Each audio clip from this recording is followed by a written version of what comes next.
کہ اللہ کے نبی صلی اللہ علیہ وسلم نے 3 باتوں پر اللہ کی قسم کھائی ہے۔ پہلی بات جس پر آپ نے اللہ کی قسم کھائی وہ یہ ہے کہ صدقہ دو مال بڑھے گا، صدقہ دو مال بڑھے گا۔ اب آنکھ تو کچھ اور دکھاتی ہے، آنکھ تو دکھاتی ہے کہ سود لو تو مال بڑھے گا۔ $100 کہیں رکھوائے، اس پر $120 مل گئے، $20 کا سود مل گیا، لیکن جو چیز نظر نہیں آئے گی وہ یہ نہیں نظر آئے گی کہ اب اللہ ضرورتیں $140 کی کر دے گا۔ کیوں؟ کیونکہ سود براہ راست اللہ سے جنگ ہے۔ ہاں، اور مسلمان کو کہا گیا ہے کہ آنکھ کے نظر کے مشاہدے پہ نہ جاؤ، حکم پر جاؤ، جو حکم مل رہا ہے تمہیں، ٹھیک ہے؟ نمبر 1۔ نمبر 2، اللہ کے نبی جیسے میں نے عرض کیا، آپ نے قسم کھائی اس بات پر صدقہ دو مال بڑھے گا۔ اب $100 میں سے $20 تو دے دیے میں نے، اب آنکھ تو دکھا رہی ہے کہ پیسے کم ہو گئے، جیسے آنکھ دکھاتی ہے کہ زمین اور آسمان ایک جگہ پر مل رہے ہیں ہورائزن پہ، وہ مل نہیں رہے ہوتے، یہ آنکھ نظر کا دھوکہ ہوتا ہے۔ اسی طرح یہاں بھی نظر کا دھوکہ ہے کہ $20 کم ہو گئے، پیسہ کم ہو گیا، لیکن پیسہ کم نہیں ہوا، کیونکہ اللہ کے نبی کی قسم ہے صدقے پہ مال نے بڑھنا ہے۔ اللہ کیا کریں گے؟ $80 اپنے پاس رہ گئے، ضرورتیں $60 کی کر دیں گے۔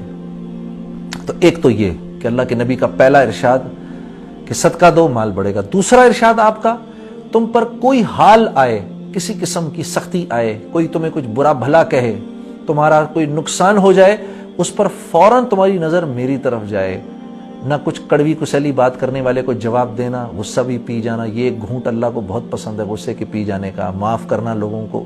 ہاں، تم صبر کر جانا تو میں تمہارے اجر کو بھی بڑھا دوں گا، اور اس پر دنیا میں بھی تمہیں وہ عطا کروں گا کہ دیکھنے والے ایسے انگلی زبان میں دانتوں میں ڈالیں کہ یہ دیکھو اس کو صبر کرنے پر کیا مل گیا۔ ٹھیک ہے، صبر پہ اجر کا وعدہ ہے، یہ دوسری چیز۔ تیسری چیز یہ کہ اللہ کے نبی نے فرمایا جو مخلوق سے مانگنے کے دروازے کو کھولے گا یہ دروازہ کبھی بند نہیں ہوگا۔